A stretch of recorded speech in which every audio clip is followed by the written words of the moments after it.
Eh, Perkenalkan, nama saya Vanda Gutama. Saya dari Universitas Budi Dharma.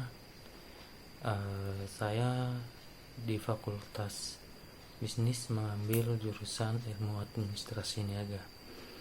Untuk hari ini saya akan menjelaskan tentang manajemen retail. Manajemen retail. Apa sih itu manajemen retail? Manajemen retail adalah pengaturan keseluruhan faktor yang berpengaruh dalam proses perdagangan retail, yaitu perdagangan barang dan jasa langsung kepada konsumen. Posisi retail dalam manajemen itu ada dua. Pengeceran merupakan konsumen kunci dalam retail pasokan yang berhubungan produsen ke konsumen. Yang kedua, sebuah rantai pasokan adalah seperangkat perusahaan yang membuat dan menyampaikan barang dan jasa ke konsumen. Tiga fokus utamanya manajemen retail adalah manajemen, teknologi, kenyamanan, dan keinginan untuk memenuhi kebutuhan pelanggan. Jadi retail yang dibutuhkan dalam masyarakat tuh seperti apa sih? Menyediakan berbagai macam produk dan jasa, memberikan beragam produk, membagi produk yang benar, membantu produsen memindahkan kepemilikan produk, menyediakan layanan langsung kepada konsumen. Perilaku konsumen itu ada apa aja sih? Perilaku konsumen adalah tindakan yang dilakukan oleh individu, kelompok, atau organisasi yang berhubungan dengan proses pengambilan keputusan dalam menggunakan yang dipengaruhi oleh lingkungan. Perencanaan, pembelian, dan mengkonsumsi produk merupakan suatu proses yang terjadi dengan berlangsungnya waktu. Guna menerangkan pembelian tertentu, kita perlu memahami latar belakang pembelian yang bersangkutan, dan kita harus mengetahui atau pengalaman orang itu sehubungan dengan produk atau merek yang bersangkutan. Banyak faktor yang masa lalu dan masa sekarang yang mempengaruhi keputusan pembeli, yaitu dan ada juga target pasar. Target pasar adalah segmen pasar yang terjadi fokus bisnis retail yang menyusun rencana sumber daya usaha dan bauran retailnya. Format retail menggambarkan karakteristik operasi dari bisnis retail atau jenis barang dan jasa, harga, iklan, dan promosi, desain toko yang khas, lokasi, dan lainnya memenuhi kebutuhan target pasarnya. Keunggulan kompetitif yang berkelanjutan adalah keunggulan pengecer yang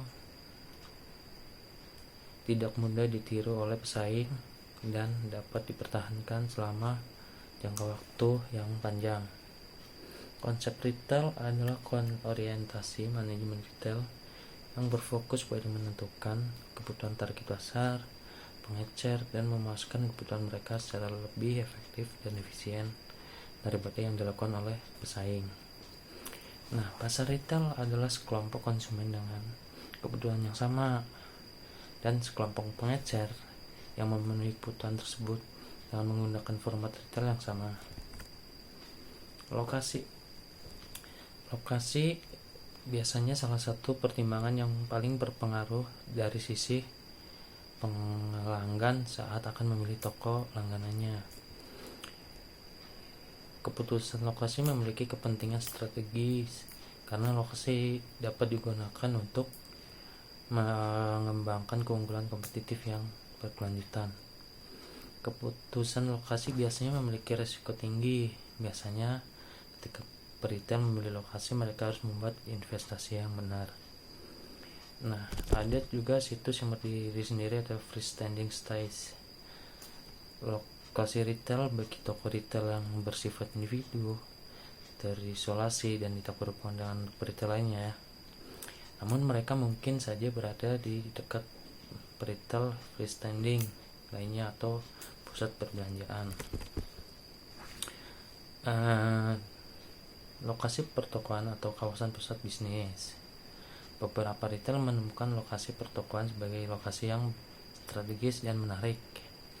Yang pertama, sebuah pusat perbelanjaan atau shopping center merupakan grup retail dan bisnis yang direncanakan, dibangun, dimiliki, dan dimanage sebagai satu kepemilikan. Dengan menggabungkan banyak toko di satu lokasi, bisnis retail akan lebih menarik banyak konsumen ke pusat perbelanjaan daripada jika toko-toko tersebut berada di lokasi yang terpisah. Sebuah pusat perbelanjaan atau shopping center memilih lokasi terbaik retail adalah lokasi yang mampu mewujudkan tingkat permintaan dan penjualan yang tinggi. Faktor-faktor yang mempengaruhi tingkat permintaan suatu area berdagang adalah yang satu, skala ekonomi, kedua, karakteristik demokrasi dan lifestyle, ketiga, iklim bisnis atau tren pasar, tren tenaga kerja, yang keempat, persaingan, yang kelima, rentan kendali manajerial, yang keenam, isu lokasi secara global. Nah, retail multi channel merupakan retail yang menjual barang atau jasa melalui lebih dari satu saluran. Pertama, menggunakan dan perkembangan internet telah merubah secara signifikan perilaku belanja konsumen dan industrial retail. Yang kedua, saat ini banyak retail berbasis toko yang berskala kecil menggunakan saluran internet berdampingan dengan tokonya. Manfaat multi-channel retailing. Yang pertama adalah mengatasi keterbatasan format retail saat ini dengan cara memperbanyak assortment produk, low cost, eksekusi dan yang konsisten, selalu memiliki informasi terkini atau up to date. Yang kedua, meningkatkan kepuasan dan loyalitas pelanggan. Pengecer berbasis toko dapat menawarkan solusi website yang merangsang pelanggan untuk melihat lebih banyak produk daripada yang mereka inginkan. Mendapatkan wawasan perilaku belanja konsumen, membangun keunggulan strategis, memperluas kehadiran di pasar. Mengelola multi-channel retailing. Ada sentralisasi database pelanggan. Database pelanggan terpusat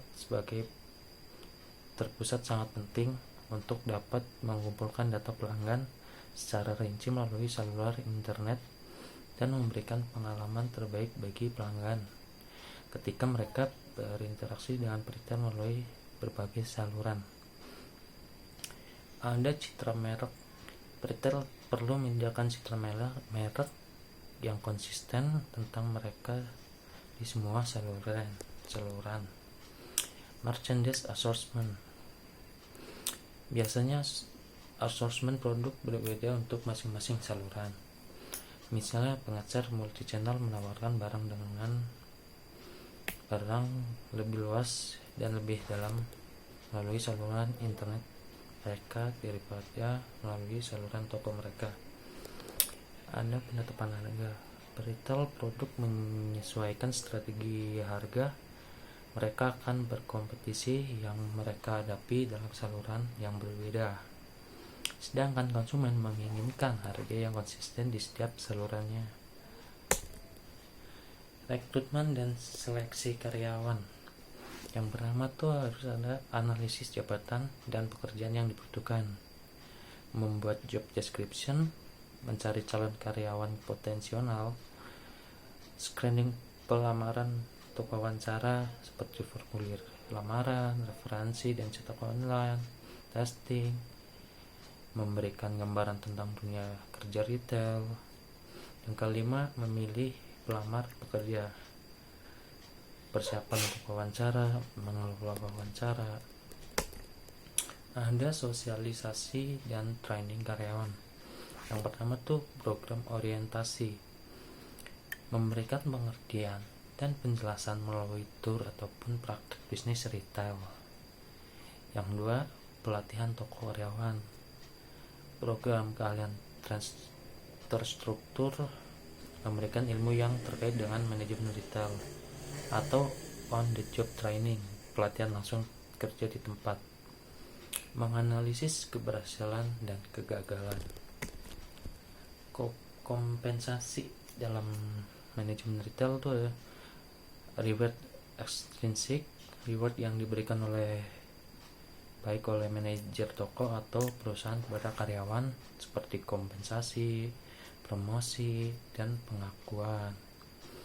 Yang kedua ada reward intrinsic, reward yang dirasakan secara personal oleh karyawan dari keberhasilan menyelesaikan pekerjaan mereka dengan baik.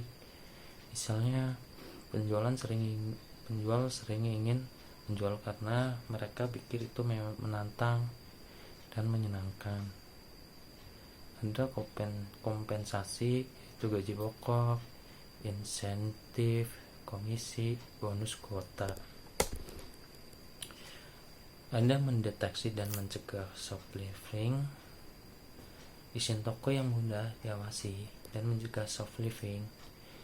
Itu jangan meletakkan barang mahal di depan pintu masuk, kaca satu arah, dan minimal blind spot. Peraturan untuk merchandise, peraturan untuk karyawan agar mengenali atau mencegah shoplifting,